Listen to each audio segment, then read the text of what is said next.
All the ticket sales from a Formula One race usually aren't enough to cover even half the hosting fee organizers have to pay the league owners.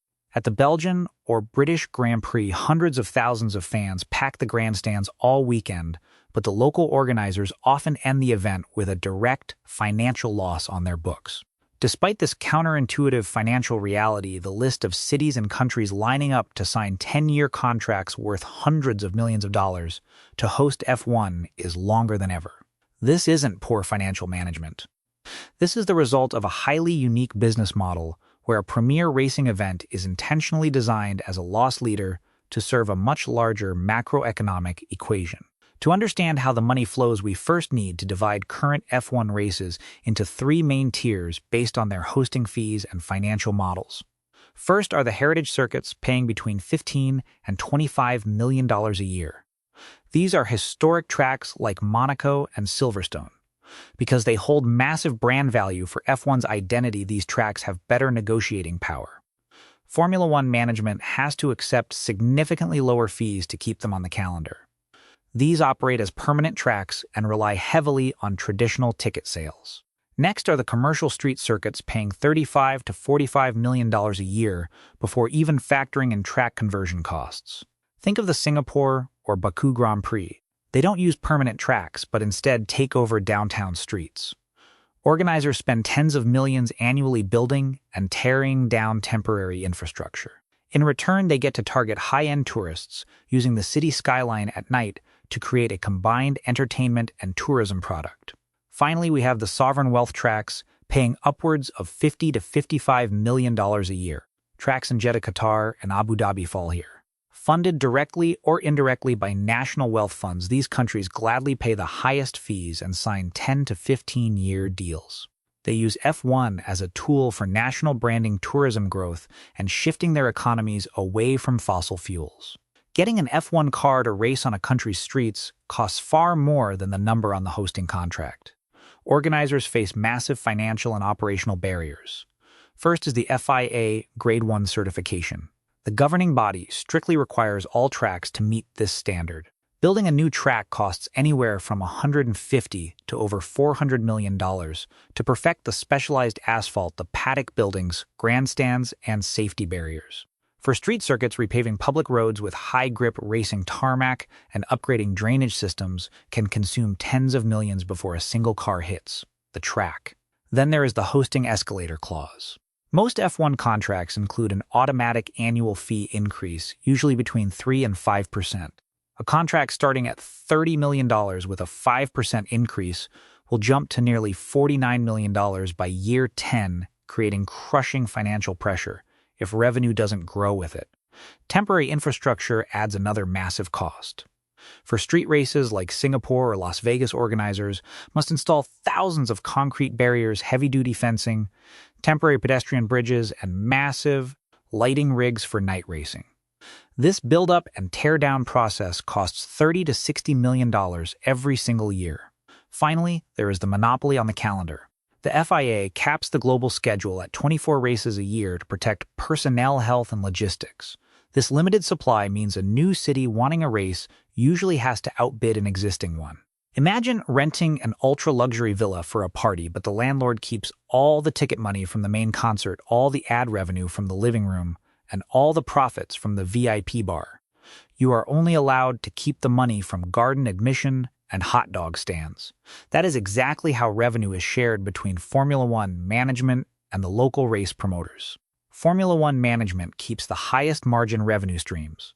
They take hundreds of millions in global broadcast rights from TV networks and streaming platforms. They take all the money from trackside global sponsors like Rolex and Aramco. They also control and profit from the ultra-expensive Paddock Club, where tickets cost upwards of $5,000 to $10,000. The local promoters bear almost all the operational costs, but are left with modest revenue streams. They get the money from general admission and grandstand tickets, food and beverage sales, and a few minor local sponsorships.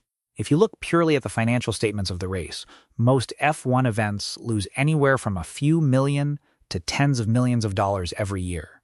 So why do they do it?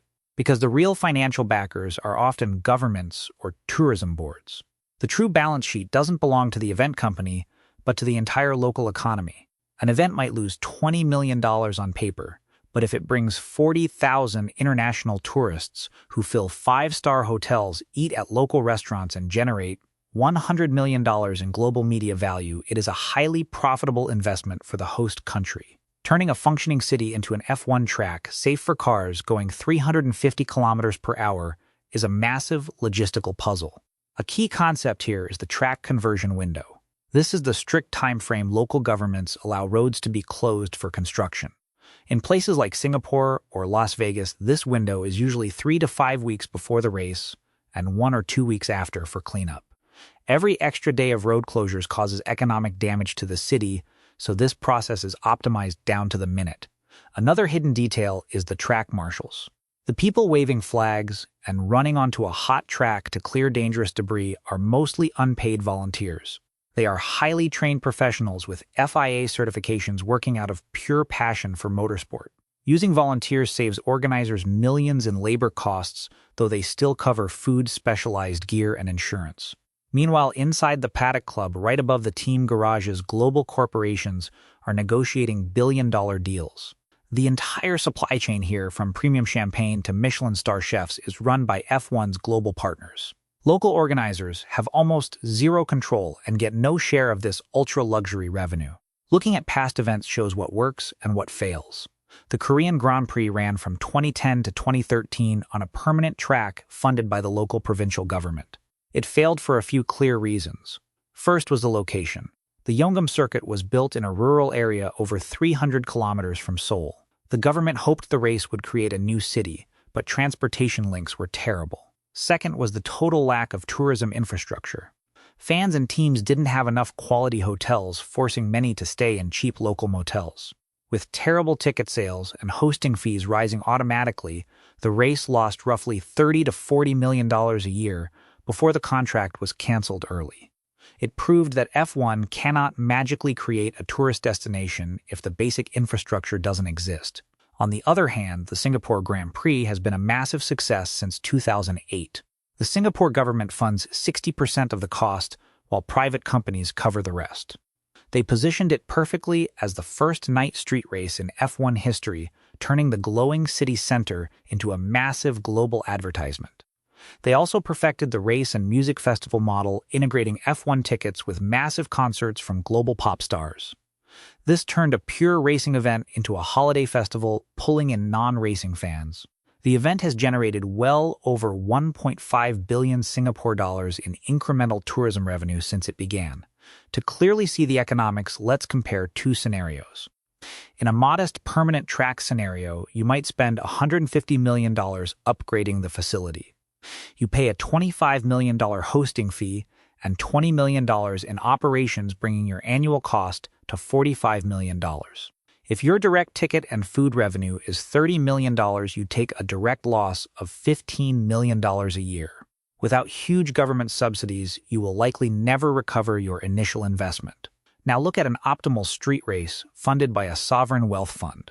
You spend $80 million on temporary infrastructure and pay a premium $40 million hosting fee. With $35 million in operation, costs your total annual expense hits $75 million. You might bring in $55 million in direct revenue, leaving you with a $20 million direct loss. But because you are a major city, you generate $120 to $150 million in indirect economic impact through tourism and global media exposure. Your net economic return is highly positive, making the entire investment pay off in just 3 to 5 years. Hosting a Formula One race was never just about selling tickets to a sporting event. It is a high-stakes macroeconomic game where nations willingly take a loss on the organizer's books to buy the most exclusive business card on the global tourism map.